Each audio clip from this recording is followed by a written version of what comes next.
It's the Creative Blether podcast with your host, Clive Batkin. So, my first guest, I am absolutely delighted to have. I can think of nobody better to kick off this new podcast is Mr. David Bruce. So, obviously, we've known each other for a long time, and I know quite a lot about what you do. But would you mind giving a potted sort of history to our listeners? Well, I suppose I'm a composer first and foremost. I write classical music, broadly speaking, which I've written pieces for chamber groups, string quartets. I've written orchestral pieces.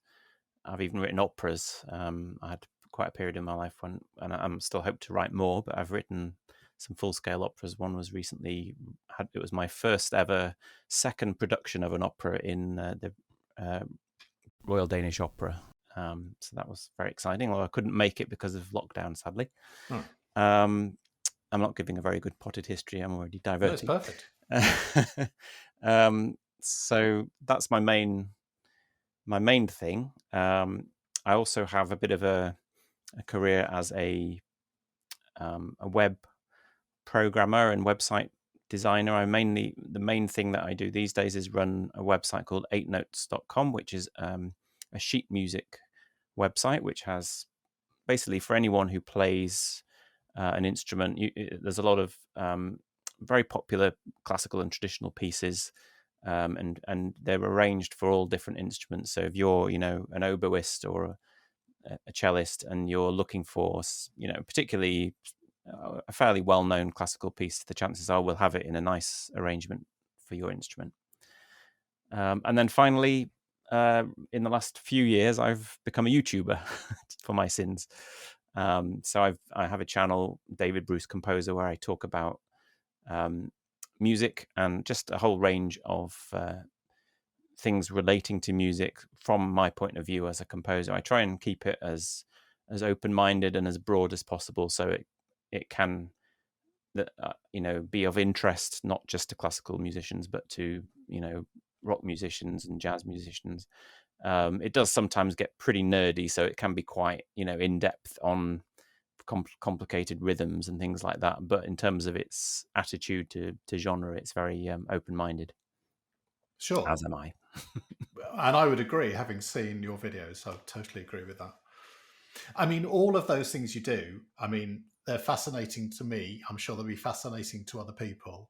But I think why I'm so chuffed to have you on is, I mean, I think you typify that sort of character, which I think a lot of creatives have, is that you have many strings to your bow. I mean, how you go from being a classical composer to web developer, I mean, that sort of staggers me really. And I mean, I'd love to know, I don't know, I suppose how you started out, but then how you take these different routes down your career roadmap, really.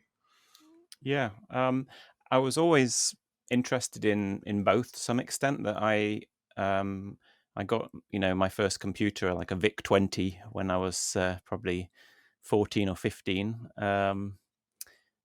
maybe actually a tiny bit younger, and I got straight into it, and I learned how to do some programming on that in the basic language as it was back then. I even actually was already a bit entrepreneurial then, and I made some games which me and my friend took off to Chester Market and found a guy there who sold these computer games. It was a cassette in those days that you would put 4 games on a cassette, and we probably sold about 20 copies in total. But and I had about 10 years after that where I kind of, when I went off to uni and everything, and I just didn't touch computers for years. And actually, a friend recently sent me a printout of my first ever email that I'd sent, which was in 1998, which I guess probably is around the time a lot of people were getting onto email, but it was funny to see it. But it was around then that I suddenly, the web was taking off, and I sort of got back into computers at that stage. And I discovered that the kind of language that people use on the web, like particularly JavaScript, is really quite similar to what I'd learnt back then at school. So I sort of fell very comfortably into it at that point. Sorry, can I just ask? But Yeah. you were studying music at this point, I'm guessing. I mean, were these running side by side, or did you think you Yeah, would no. be So I've jumped over. So that I'd when I was I went off to Nottingham University to study music, or knowing at that stage already I'd started composing at school, as a sort of, and I'd written pieces for the school bands and orchestras and things. So I went off to study music, thinking of myself as a composer. So that was always something that I'd written before that. I'd written pop songs, and I'd sort of developed my musical tastes, but I knew that was the path I was wanting to go in. sure? And I carried on being a student pretty much as long as I could. Particularly for composers, it's very good to get performance options. One of the hardest things for composers, especially starting out, is to get anyone to play your pieces, because it's a very time consuming and expensive business to get, for great players, or let alone an orchestra, to play something, especially if it's a load of rubbish, which it usually is for most of us for our first 10, 20, 50 pieces. So you have this quite difficult experience as a young composer, that you have to write pieces to develop your craft, Right. but they're usually bad, and it's very hard to get performances if you're a bad composer. So it's a bit of a catch-22 for a while, and so being in studying is an area where there usually are a few performance options within the year, so you can get to write for some group that comes in. So I did a standard degree, and then two masters, I think, and then a doctorate. So I was pretty much a student till I was 30, for that, largely for that reason. Right. So that was, when I say 1998 for the email, that was sort of that was just as I was kind of coming out of that student period and having to now face the real world, and work out how I was actually going to earn some money. And I think when we were talking about doing this, I was thinking about the sort of twin paths that I've had of artistic and entrepreneurial. And I think I've always had this sort of attitude. I've always been aware of money as a thing that buys you space, like buys me artistic space, if you like. So like, Right. I've always been somebody who saves as much as I can, because basically saved money equals space, and I've always hated debt, because debt equals work that I've still got to do. That terrifies me more than anything, that idea. So I've always been on the lookout, including probably writing those computer games. I was already thinking, if I just could get enough people to pay £5 for a game, I'd be able to have a living. So yeah, around that time, I was starting to wonder what I would do. I was probably teaching piano, which is another sort of standard, easy way to get started, making some money. Sure. Um, Is that your and primary instrument, piano? Then I mean, I know you yeah, play an awful lot of things, but that was the one I sort of studied most as a kid. I'm fine at it. I got grade 8, but I never perform, and I don't consider myself much of a performer, really. Sadly, I would love to be. I think it's really nice for people to have that, especially for composers, to have another bow to their career, another angle that that you can actually be involved, in the making of the music. It's sure. also helpful for your composing career, because then you make friends with the players and they perform your piece. I think you're very understated about your talent. I've got an anecdote about you I'm going to tell later, which I think shows that. So when you say you're fine on No, piano, I think you're a lot more than that. So I'm not. I'm quite good at picking up tunes by ear. I suppose that's one of my Right. And I love messing around on instruments. So one of the things I don't get to do enough is to just do a sort of free jamming, especially with people who are happy to go a bit wild and make some kind of crazy sounds and just enjoy messing around. I do it occasionally, but I would always love to do a lot more of that. Sure. I mean, again, we'll come on to it later, but you have lots of collaborations on your YouTube sort of career. Does that Yeah, I mean, very much. scratch that itch at all? Or? Yes. I mean, that was one of the reasons I thought about doing it was,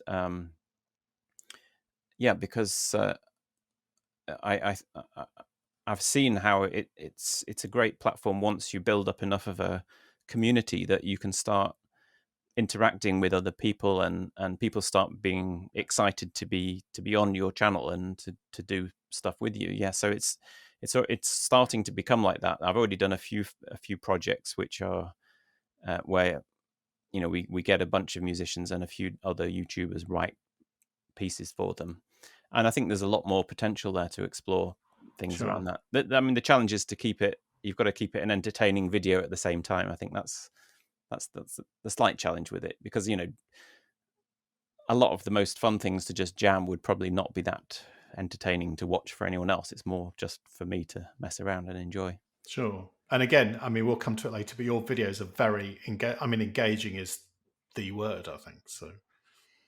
So going back to when you were at college, so when you come out, forgive my ignorance, but when you come out as a composer, how do you just, I mean, you don't go to a job centre and say, I'm a composer, give me work. How do you start on that ladder?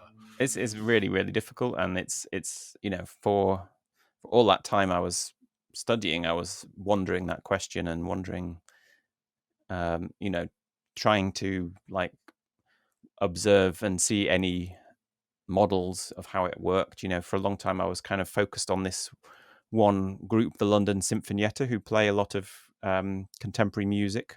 Right. That people in my world would be involved in, and you would see some composers who would get their first piece played by them, and then that would perhaps lead on to a career. So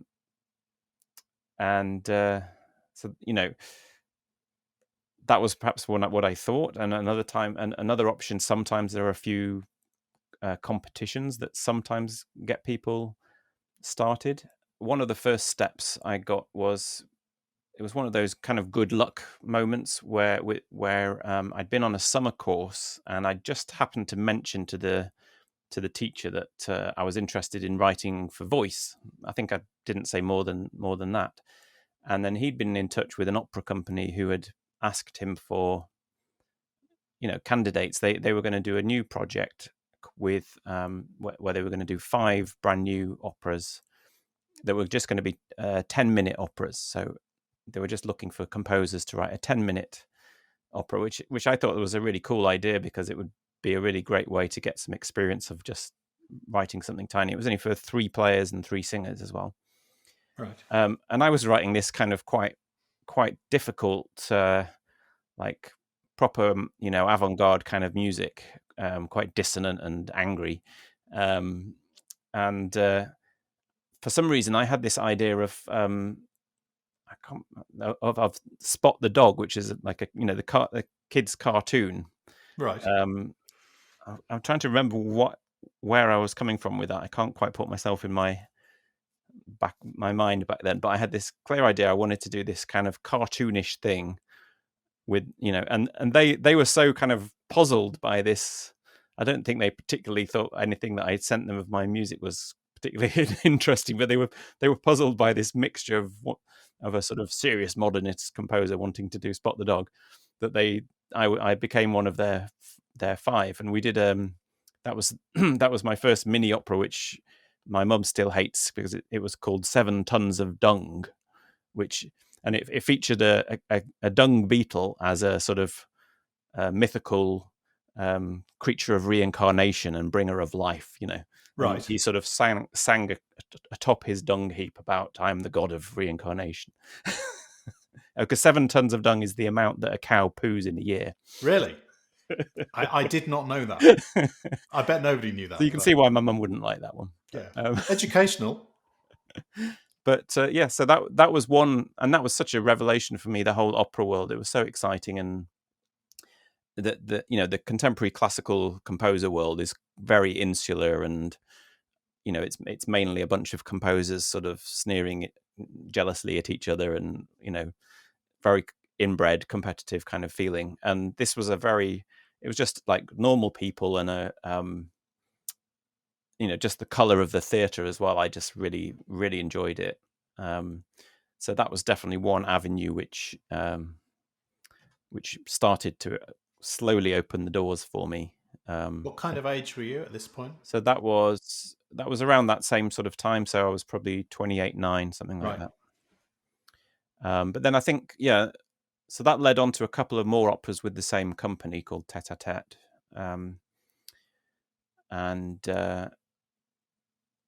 And then probably the first sort of really big break I had after that, I did a full scale opera with them, or a full length opera with 10 musicians or so, called Push.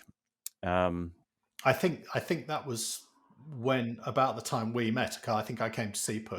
Yeah. They have a very vibrant poster with it was jelly babies or something. It was another wonderful story about it was a series of mothers giving birth, which I always thought opera's always about. It's like the question is, why do they sing? And in most operas it's somebody dying, and it's the sort of agony of their death is what they're singing.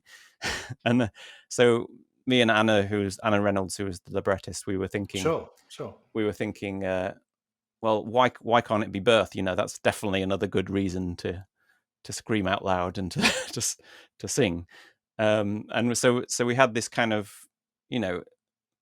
I also love this idea of a structure of five different stories which had this common theme of birth.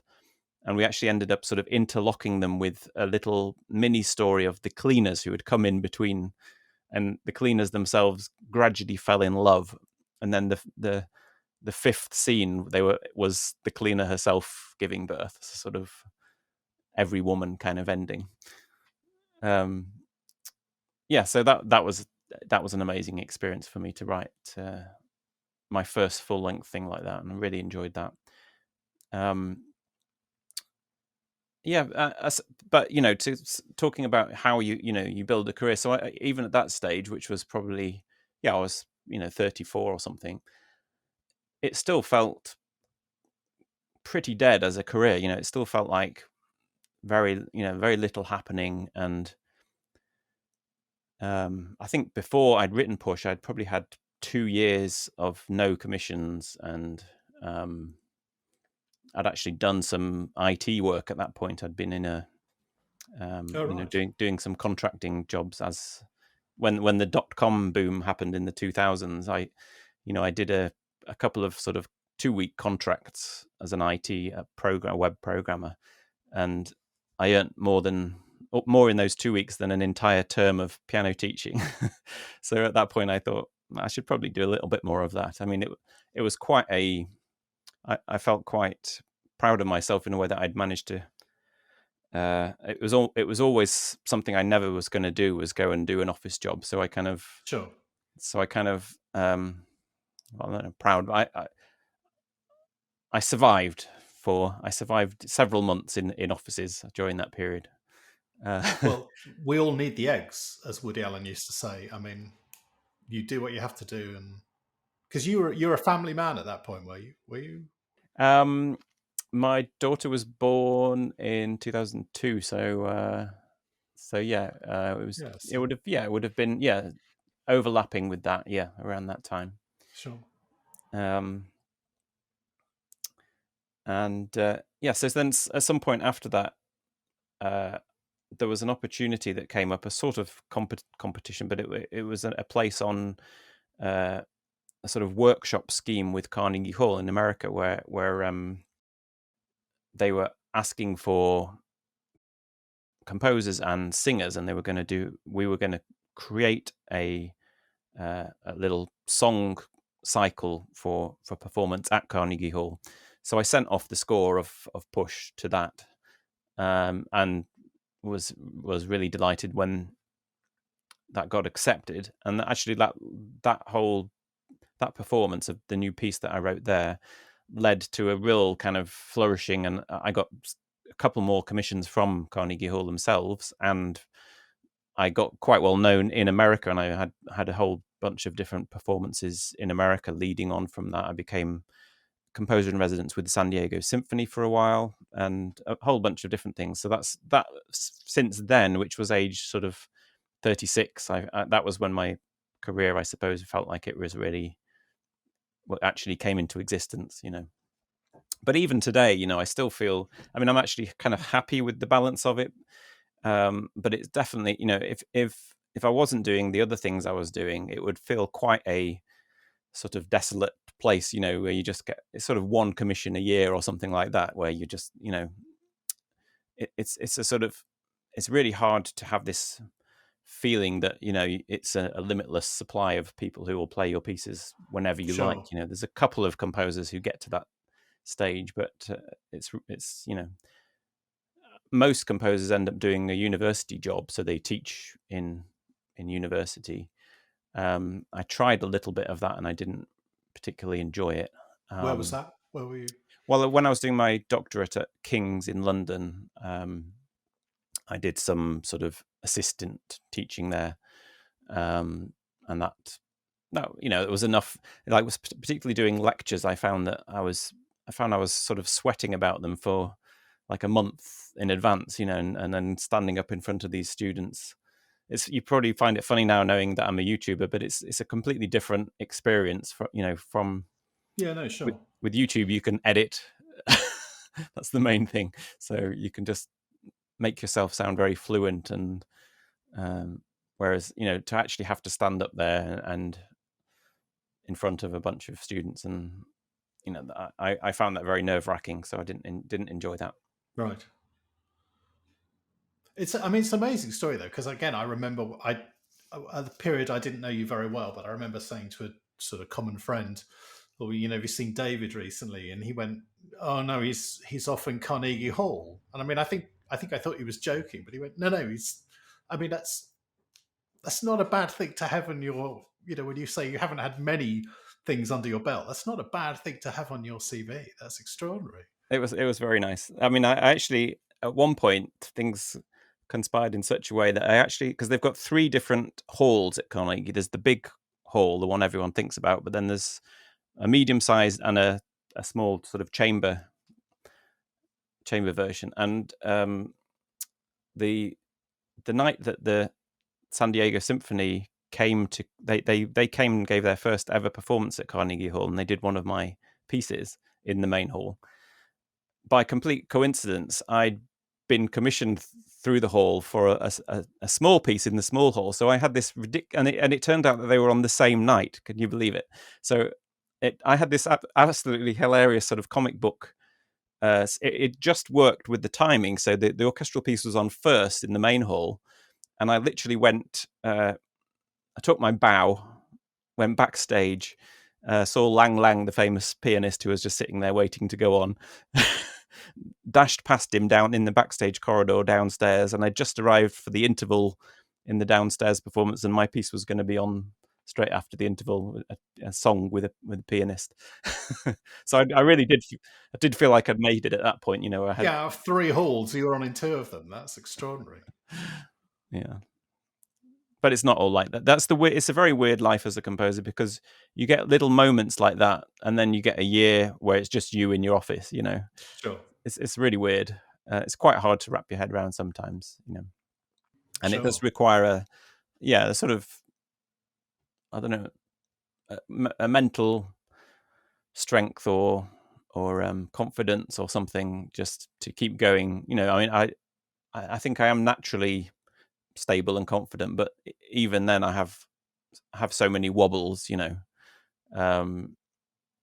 during those long periods when you doubt and you wonder whether anyone's going to ask you again. I mean, again, it's living the creative life, isn't Yeah. it? I mean, I can't believe there's an author or a woodcarver or anybody that hasn't had the same slightly solitary existence and question what they're doing and are they good enough and all that stuff.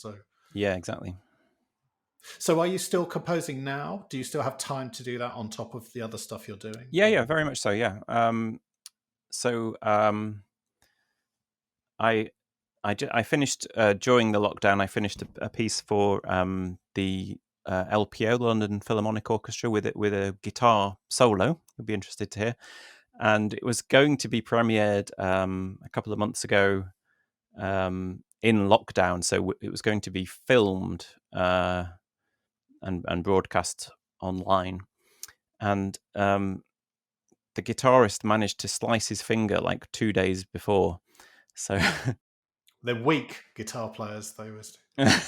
Who was the guitar player out of interest? His name is Milos. He's a fantastic. Is it Macedonian? I always forget whether it's Macedonian. I think he is Macedonian. He's been on some of your. I've seen him on one of your YouTube videos. I think, is that right? I haven't had him on yet, Okay. but hopefully I will at some stage. But yeah, I think they're looking. Well, they're looking at rescheduling that. But, right. Yeah. And maybe it'll work out for the best, because it was originally going to be in the festival hall, so I was looking forward to that. And I guess when they do it, it'll be post lockdown. Fingers crossed. So hopefully it will end up being there after all. Yeah, and I've got a couple of new. I actually was surprised to get a couple of exciting new commissions during lockdown, which, during much of that time, it felt like nothing's ever going to happen again. So it was kind of quite surprising to get those. But I keep. I kind of limit myself. I mean, I partly don't have to do much work to limit myself, because as I say, it doesn't come through. That the offers don't come through so often, but it's also I quite like keeping the pace of composing quite leisurely, so that I've got time. I get very stressed if I have too much on and some big deadline coming. I've had a couple of periods when I've become unhealthy because of that, and I've decided to kind of just keep it, so I've got plenty of space. I usually finish quite ahead of schedule, but I'd prefer it that way to being rushed and panicked. That's interesting, because I mean, again, not all creatives finish with space at all. They're deadline driven and. Yeah, it's a funny one. Yeah, I mean, yeah, I've definitely heard from some like orchestral managers who have terrible situations with composers where, if you imagine that you've got all of that cost and setup of logistics of having a performance, and the composer then, not very long before or whatever says, sorry, I didn't finish, it's pretty tough. So I definitely would. I would definitely finish. I don't think I've ever missed a deadline. I would just feel too bad. I would rather give them a bad piece. Right. I've pulled out of a couple of things, but in plenty of time. But yeah. But it's a funny one that I learned that I used to feel like I was sort of invincible in terms of just. I never felt worried about, like, how to phrase it. Even if I had a lot on, it was sort of intense, but I didn't feel like really stressed or something like that. But then I had a couple of experiences where I really started to feel like breathless and have some symptoms which, after investigating, only could be stress related. So I learned that sometimes you don't think of yourself as stressed in that way, but your body is sort of under pressure, as it were. Well, again, I mean, unfortunately, living this kind of life, it all comes down to you, isn't it? I mean, if you're behind with a deadline, you can't go, oh, I'll give that to, someone in the next department to do it. It succeeds or fails on your shoulders, and that is very stressy, particularly if that's how you live. I mean, I don't think I've ever thought. I think for me, because that's the funny thing. It's something very important. For me, it's my whole life and expression of life. But it's also kind of meaningless. It doesn't really matter. It's only a stupid concert. So it's kind of like I think the thing that stresses me or would stress me would be financially, if I was under pressure there and if things were falling apart in that sense. That would be the thing I would get genuinely stressed about. I always felt like, even if it was a lot of work, I never actually felt that same, or I never thought I was feeling that kind of pressure from. But I don't. It's difficult to be sure, because it is tied up with your whole sense of self and your aims for your career and that kind of stuff, I suppose. Yeah, of course. Yeah. So, can we jump ahead to your YouTube career? So, can I tell my anecdote now? Yes, which is, please. we hadn't seen each other for a while, and we met up, unfortunately, at our very good friend's funeral, Richard Brown, and we were having a chat afterwards, and I asked you what you were doing. You asked me what I was doing, and one of the things I said I was sort of thinking of doing, I wanted to get into making YouTube videos. And I remember this. You went, "Oh yes, I do a bit of that." And I then went home and looked at your YouTube, and you had 50,000 subscribers and a Patreon account and all those things. So when you say a little bit of that, that's again your charming understatement coming through. But so how did you come about all of that? I mean, I think the understatement is it's not false in the way that it is something that I always feel that when you get somewhere, it always seems much less impressive than I think when I started out, 50,000 would have felt a lot, and then once you achieve it, you think, oh well, it can't have been that big a deal if I got to it, you know. What are you on now, roughly? Coming towards 200. Oh. But it's only numbers, Clive, doesn't it? Yeah, only massive numbers. It came part of it's connected with a lot of the things that we've been talking about, that this isolated feeling and the feeling that I just felt like there was a way to get more of an outlet, or more to be more creative, and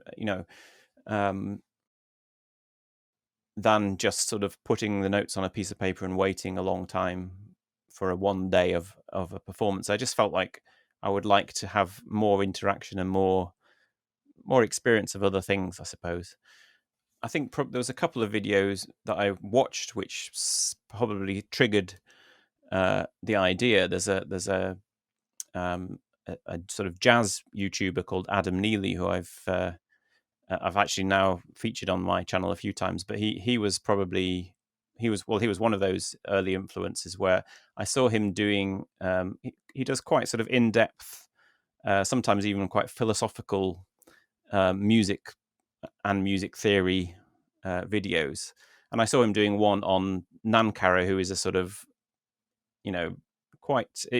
usually somebody who is only known to people from my contemporary classical world. It's a sort of, he writes these very crazy, complicated rhythms on player pianos. Right. So they're kind of like insane boogie woogie pieces and stuff.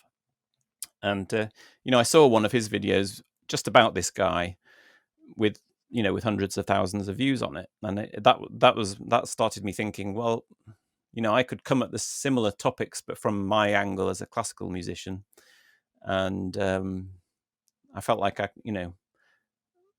could do a similar type of thing, and I've always liked like I noticed with the website stuff, that once the numbers sort of allow other things to happen, I suppose, that once you get a certain audience, then it becomes possible to do things. And I could feel that on YouTube, that if you get big numbers, as I mentioned earlier, you start then, I get emails now from people saying, do you want to do this? Do you want to do that? Sure. Which is really cool. One of the really cool ones, which we didn't quite manage before the whole COVID thing that happened, was the Coldstream Guards got in touch and wanted us to do a video where we would all, 5 of us would write pieces for them, and they would perform them, and it's just like, this is so much fun. How So fantastic. I think we all started writing them, and then it got. So it's still, that should still hopefully happen at one stage. Right. Everything's back open again. Yeah. Can I just ask, so did you find your sort of website and technical ability, did that help you with things like learning how to use a camera and how to edit the video and all the kind of the boring technical stuff? Yeah, it's funny. I mean, because you're very slick. I mean, if anyone's seen your videos, they're very, very captioned and. well, the one thing it did help with, I think, I using on the website, I use Photoshop for images and stuff. So I gradually got to know that over the years. I still wouldn't say I'm particularly proficient at it, but I know my way around it. And basically, I opened up Premiere Pro, which is the sort of Adobe, it's the same family as it were. Sure. And I felt very comfortable in it. I think that was probably, I would really say that was the thing that got me going with it, because I remember the first ever video I did, which is about clapping in music. It's still quite a fun. A lot of my relatives and stuff still say, "Oh, I really liked your clapping one." I think they'd only watched that one and never watched any other. But I did that from the first time I got the camera and got the software, and that I finished that video in a week, and I put a lot of that down to Premiere, that I felt so comfortable in it. I just felt it just flowed, and I connected very easily with it. Sure. Cameras, not so much. I didn't know anything about cameras. I was never. That's one sort of creative area that's always left me cold, is photography. I've never really connected with it in the same way that I have. I've messed around with painting and other things, but they've always been a bit of a dark art to me. So even to this day, I really largely stick it on auto, and I found the camera that is, has a good autofocus. That's the key thing, and then and good auto lighting, so that whatever the daylight, or and I've gradually learned about this stuff, but that was probably the hardest one for me to overcome, getting the lighting right and things like that. So that's, but then I'm sort of gradually trying to find, I'm still learning now, and I'm trying to find my own little ways of negotiating it. I tried doing overhead sort of stop frame type of things, but I didn't. Nice. That's quite hard work, but I really quite enjoy cutting stuff out and doing it digitally. So, like just manipulating little animations within Photoshop or whatever, or Premiere. And again, that really leaps out. I mean, your sort of the cutout animation in particular seems to crop up a lot, and it works supremely well. I have a lot of fun with it. Thank you. I mean, I love comparing the work on videos to the composing work, because it's fascinating, the comparison. So there's like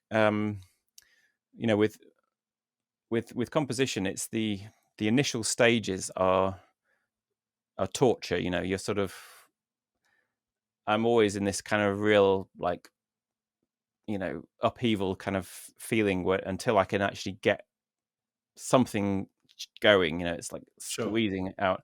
And then once I've got like a vague shape that I know is roughly going to work, then I love the process from there of like orchestrating and finessing and tweaking and polishing it. That's the real fun. I'm very, very happy in that stage.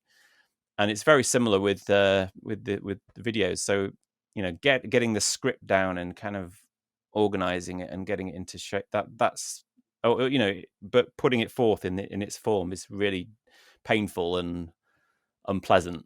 The nearest I've softened it is I tend to do the first draft by just going for a walk and talking about it, and then I kind of have something at least that I can then go and refine.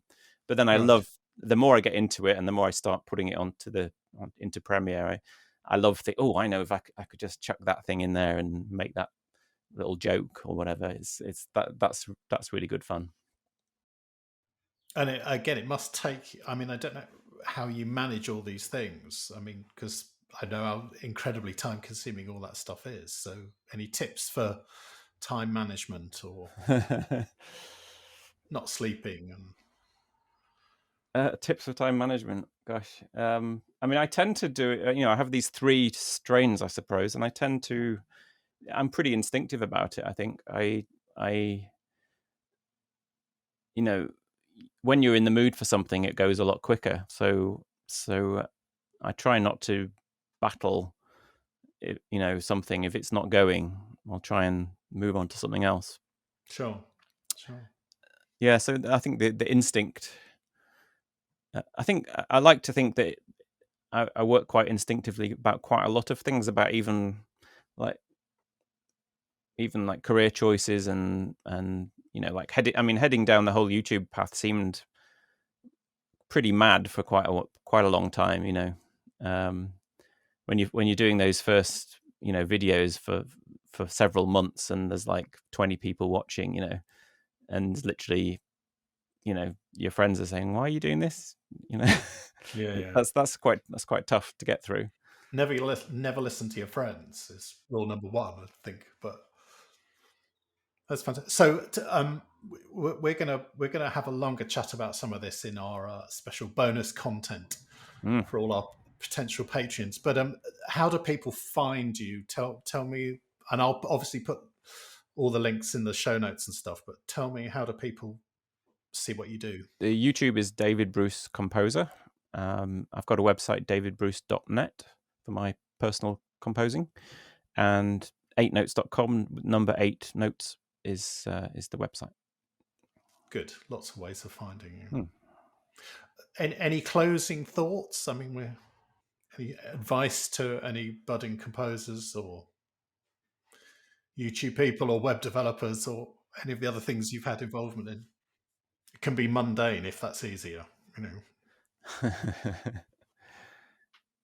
I mean, yeah, I suppose, yeah. One thing I think we haven't talked about is I mean, like, I do kind of believe the sort of slightly cliched idea that you just follow your passion and do what you love. But there's an interesting kind of sort of debate between that and any kind of audience / feedback. I think that's an interesting conundrum that you have to wrestle with as a creative person, because I've seen plenty of composers who get, I've grown up with in student days, and then they haven't had the luck I've had in those in my 30s, and they've written pieces and then nobody's playing their pieces, and you can only do that. I mean, people say, if you're a true artist, you'll just carry on and you'll be there 70 writing your 100th symphony that no one's played.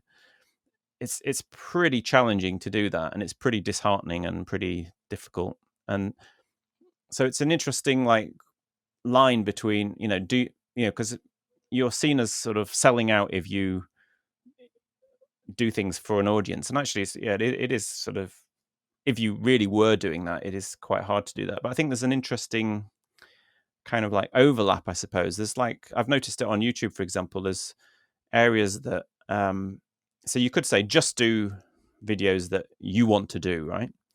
Which I definitely could just do. I could think of a bunch of videos that just I want to do, and I can pretty much guarantee you no one would watch them, or they wouldn't be very interesting. And there's an overlap of things that I still find interesting, but that I start to know that there'll be an audience for, right?